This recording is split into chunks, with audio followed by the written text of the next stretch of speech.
Ladies and gentlemen, this cruiserweight contest is scheduled for 8 3-minute rounds. Our referee in charge when the bell rings, Mr. Bob Williams. Let's meet the fighters. First, fighting out of the blue corner. Wearing the blue trunks with gold trim, he stands 6 feet tall. He weighed at 14 stone, 2 pounds, 5 ounces. He comes to us with a professional record of 7 victories versus 2 defeats, with 5 of those wins coming by way of knockout. And he fights out of Watford, England, introducing Braveheart, Anis Taj. And his opponent, fighting out of the red corner, wearing the green trunks with gold trim. He stands 6 feet, 1 inch tall. He weighed in 14 stone, 2 pounds. He comes to us with an undefeated record of 7 victories, no defeats, 4 of those wins coming by way of knockout. And he fights out of Tottenham, England. Ladies and gentlemen, he is known around the world as the realest. Here is Viddal.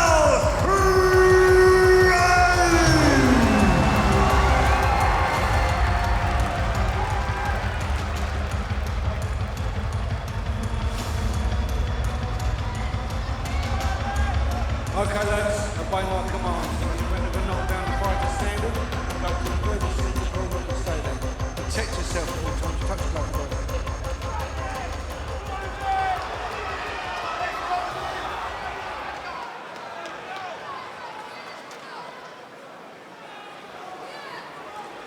So this one's scheduled for 8 rounds, the first 8-rounder for Viddal Riley. He's on the far side of the ring there in the green, black and gold. Seconds out, round 1. And facing him, coming out of that blue corner, Anis Taj in the blue and gold.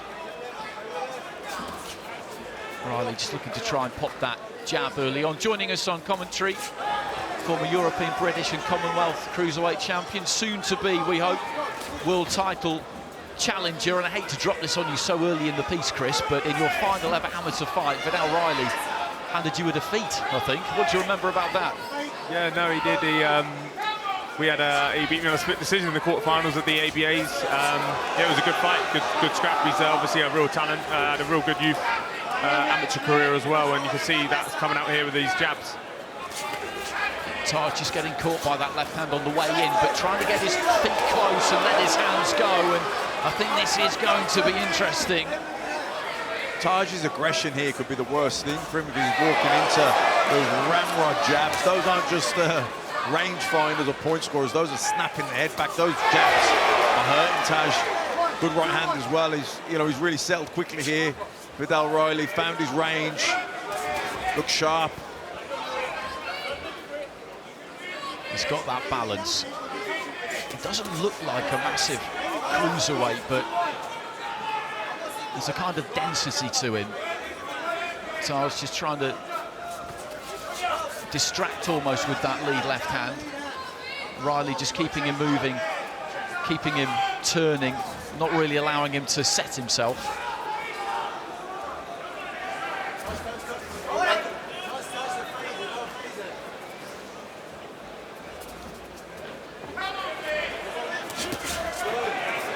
Again, the momentum of Taj coming forward as he really committed to that shot adds to the power of the shot that Viddal fires back. But, he doesn't want to be too gung-ho coming forward here, Taj. He's going to walk onto something.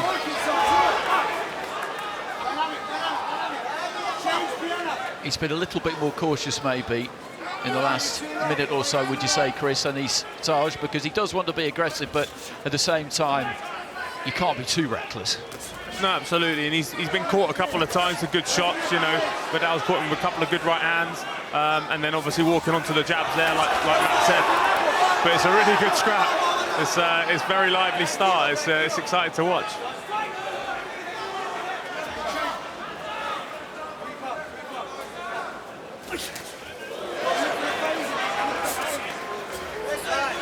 Just missing with the right hand there, Riley. Slid over the shoulder of Anis Taj.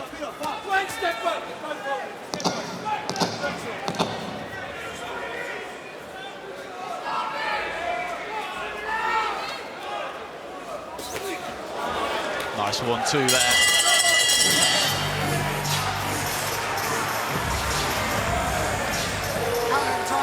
Second phase.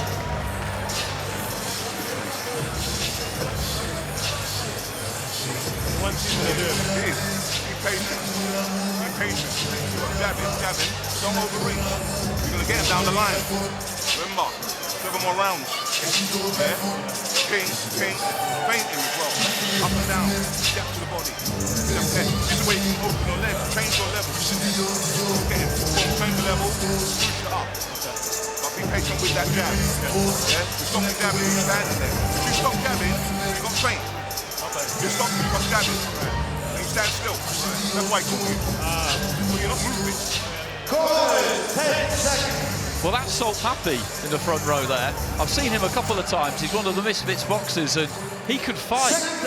He carries a bit of spare weight, I think that's fair to say, but he's really well balanced southpaw, and he can crack with that left hand.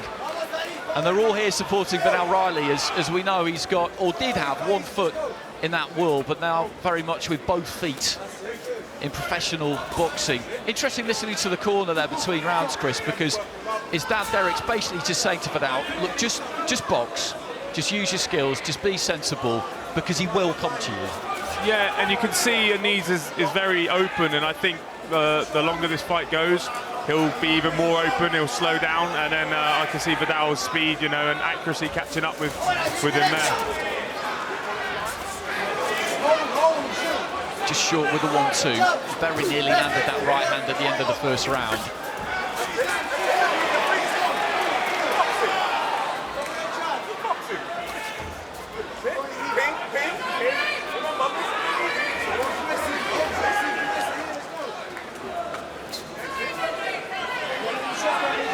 Taj just flexing those knees, trying to keep his own head on the move. Change that height every now and again. He's being a little bit cuter in this second round, not quite so gung-ho as he was in the first, showing us some decent skills here. As I said, he was a pretty accomplished amateur himself. He was due to go to the Asian Championships at one stage, but a passport problem prevented him from doing it. Nice double jab there from Viddal Riley, who just spins up around that front foot.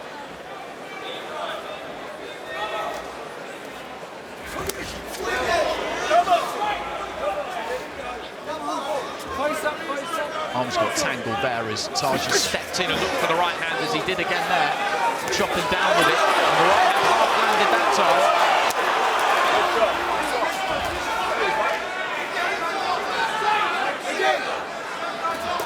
He's showing how game he is here, you know, and he's really coming forward, and he landed a good couple of shots there, but also got caught with a good body shot by Viddal.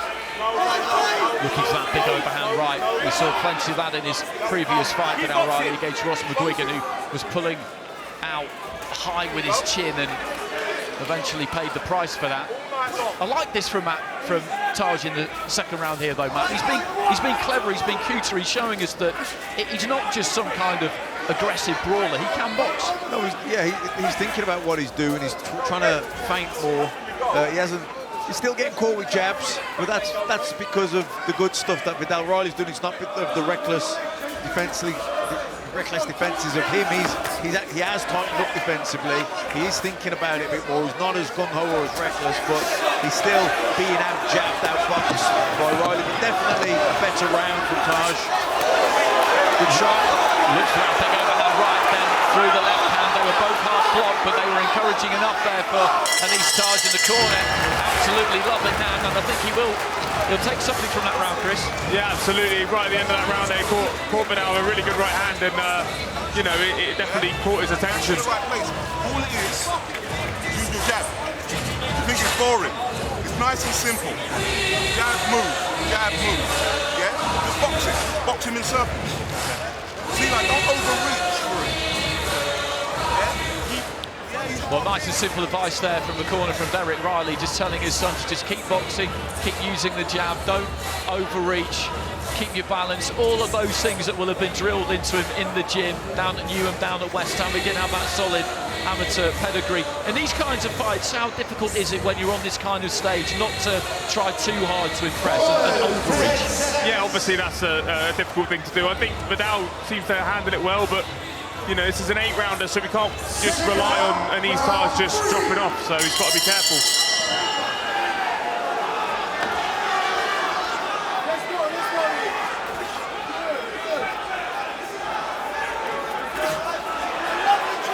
Good little jab there from Taj. Didn't travel far, but he got it up through the guard. Riley comes back with one of his own. I actually thought that Viddal's dad gave him the perfect advice in the corner. Just stick on the jab, just keep boxing on the jab. Change, don't stand in front of him, change angle, or just stay on the jab, keep it simple, go up and down with it, body, head, feint. You know, because you will nail him with the 1-2, but you've got to get busy with the jab. Because you'll keep it busy, you'll keep him off balance, occupied, and you're finding your range all the time with it, plus you're bagging the rounds.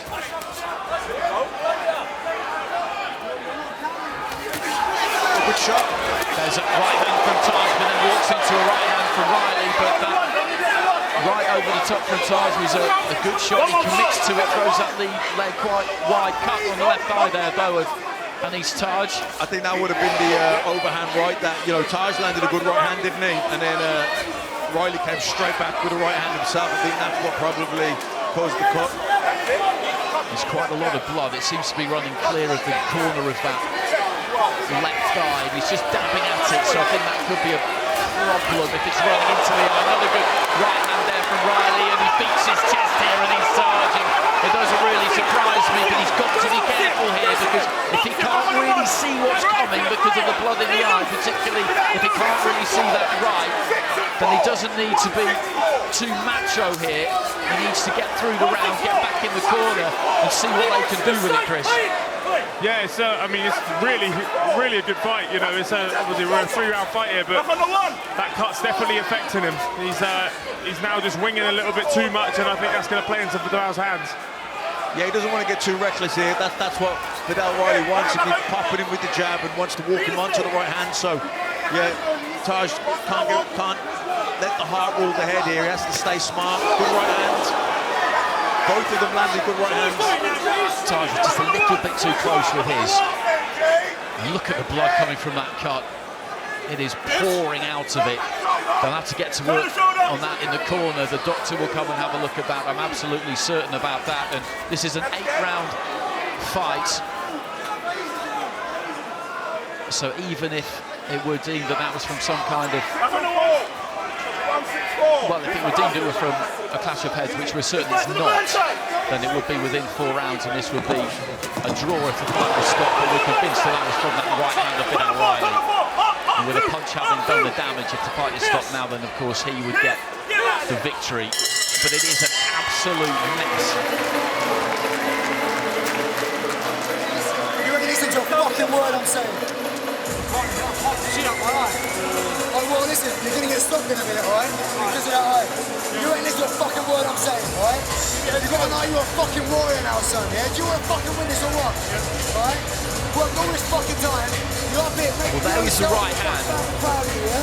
Go out there and fucking stick on this cunt, right? Do you understand me? And it's that one there, that scything kind of right that just opened him up. Yeah, it was the glancing one. The right hand before that was a good shot. He landed on the chin, but that was the right hand that landed on the chin. But it was the glancing one that I think split the eye.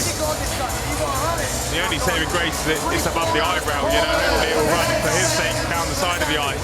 It's not actually on the eyelid, so it's just above that, and they, you know, hopefully they've stopped the bleeding there. Apologies for some of the language there, but Josh Burnham absolutely livid with Anis Taj telling him, you heard him, that he wasn't doing anything that he was telling him to do, and that he'll get stopped if he keeps going like that. In the second round, he boxed a good fight, a cuter fight. In that third round, he went to war a little bit more, opened up, and the doctor is going to have a look at this, which is inevitable, really. Bob Williams just taking him over to the apron, and it was caused by a punch, but the referee has to be convinced that it was caused by a punch. His is a verdict that matters, and Bob's head is just in the in the way there, which is maybe not such a bad thing because it's pretty X-rated, this, to be honest with you. It looks like he's been the victim of some kind of small shark attack. It does look like they've done a good job on it, though. It doesn't seem to be... Well, the referee has decided on the...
He's so frustrated, you can see that, and I think you're onto something there, Chris. Maybe we could see this again because the 3 rounds we did see were worthwhile for Viddal Riley.